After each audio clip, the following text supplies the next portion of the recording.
जम्मू कश्मीर में आतंकवाद विरोधी अभियानों में लंबे समय तक हिस्सा ले चुके सेवानिवृत्त लेफ्टिनेंट कर्नल मनोज कुमार सिन्हा से एक कार्यक्रम में एक युवक ने पूछा, मैं सेना में नहीं हूं, लेकिन मैं किस प्रकार से अपने देश की सुरक्षा में सहयोग कर सकता हूं।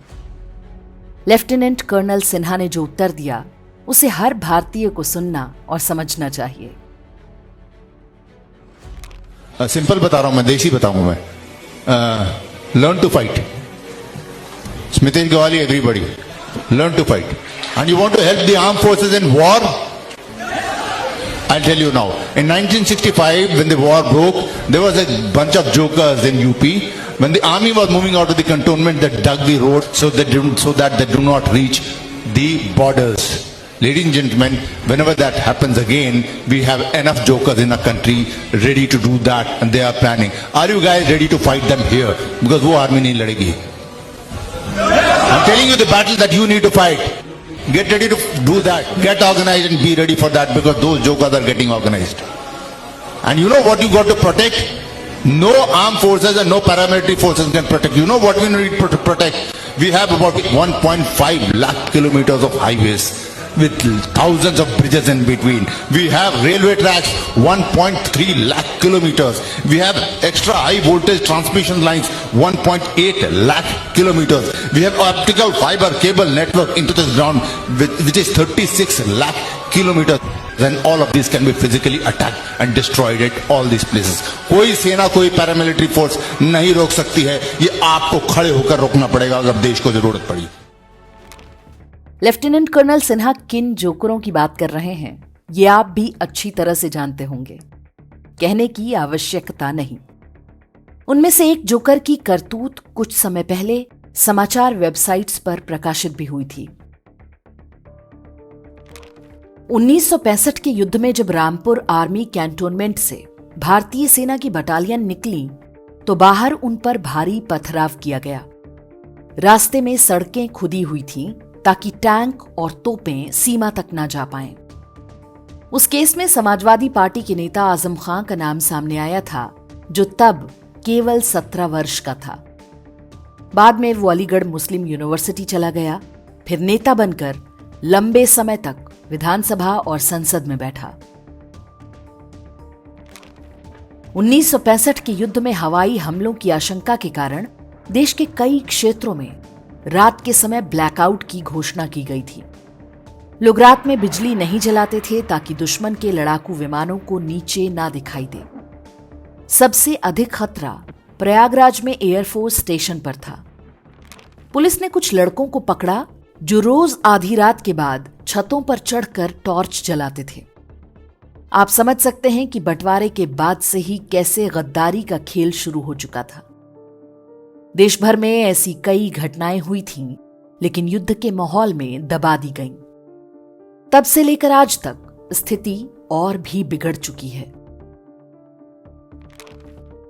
वर्ष 2019 में हुए बालाकोट एयर स्ट्राइक के समय वायुसेना के विमानों को ग्वालियर से भेजना पड़ा था, क्योंकि डर था कि आगरा एयरबेस से विमान उड़े तो पाकिस्तान को पता चल जाएगा।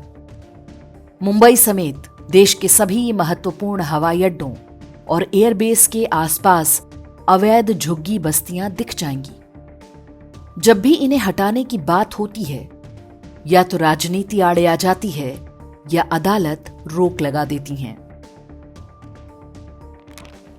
उत्तराखंड के हल्द्वानी में जिस भूमि पर बनभूलपुरा नाम की बस्ती बसाई गई है, वो चीन की सीमा तक जाने वाली सबसे रणनीतिक रेल लाइन के किनारे है।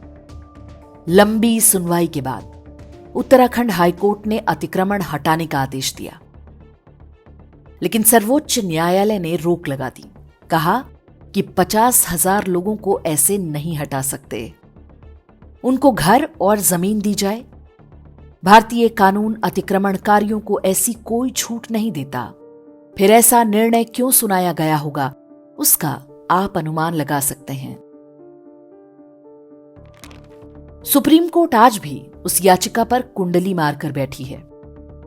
मजहबी आबादी अब धीरे धीरे पिथौरागढ़ के सीमावर्ती क्षेत्रों तक पैर पसार चुकी है। उत्तराखंड सरकार ने अवैध मजारों और दरगाहों के विरुद्ध बीते वर्षों में युद्ध स्तर पर कार्रवाई की है, लेकिन न्यायपालिका सबसे बड़ी रुकावट बनकर खड़ी है। वर्ष 2018 में गुरुग्राम में सेना के डिपो की दीवार से सटाकर मस्जिद बनाने की घटना आपको याद होगी। शीतला कॉलोनी, जहां 100% हिंदू रहते हैं, वहां रातों रात एक 3 मंजिला मस्जिद बन गई, इस तरह से ताकि सेना के डिपो पर नजर रखी जा सके। हरियाणा में भाजपा सरकार है, इसलिए मस्जिद सील हो गई। सोचिए क्या होता यदि सरकार उनके अनुकूल होती। दिल्ली में सेना भवन के बिल्कुल पास सड़क के बीचों बीच बनी सुनहरी बाग मस्जिद को हटाने की बात हुई तो हंगामा मच गया। केस हाईकोर्ट में चला गया। विवाद के डर से सरकार को पीछे हटना पड़ गया। श्रीनगर के बादामी बाग कैंटोनमेंट के अंदर ही एक अवैध मजार और मस्जिद बनी हुई है। यह सूची बहुत लंबी है, सबको गिनाकर कोई लाभ नहीं।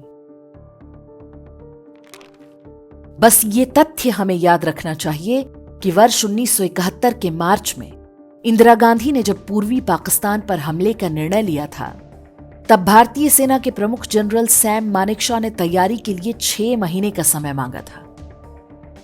कहा जाता है कि वे मॉनसून के बाद हमला करना चाहते थे, लेकिन सेना ने पूरे 9 महीने बाद दिसंबर में कार्रवाई आरंभ की थी। हम माने या ना माने, कोई कहे या ना कहे, लेकिन आधा मोर्चा हमेशा से भारतीय सेना के लिए एक चुनौती रहा है। देश भर में रणनीतिक दृष्टि से महत्वपूर्ण ठिकानों पर अंदर और बाहर से दुश्मन की नजर है। आए दिन हम रेलगाड़ियों को पलटाने के प्रयास देखते रहते हैं। सड़क, पुल, बिजली और इंटरनेट काटना हमेशा उनके टूल किट का हिस्सा रहा है। सरकार और सेना के हाथ सेक्युलरिज्म ने बांध रखे हैं। न्यायपालिका को राष्ट्रीय सुरक्षा से अधिक अपने एजेंडे की चिंता हो सकती है, लेकिन एक सामान्य नागरिक के रूप में हमें स्मरण होना चाहिए कि ये देश हमारा है। यदि हम अपनी आंखें और कान खुले रखें तो युद्ध हो या शांतिकाल, शत्रुओं के सारे षड्यंत्रों को विफल कर सकते हैं। लेफ्टिनेंट कर्नल मनोज कुमार सिन्हा ने जो कहा, उसमें बहुत गहराई छिपी है। इसे हम समझें और इस पर अमल करें, इसी में हमारा हित है।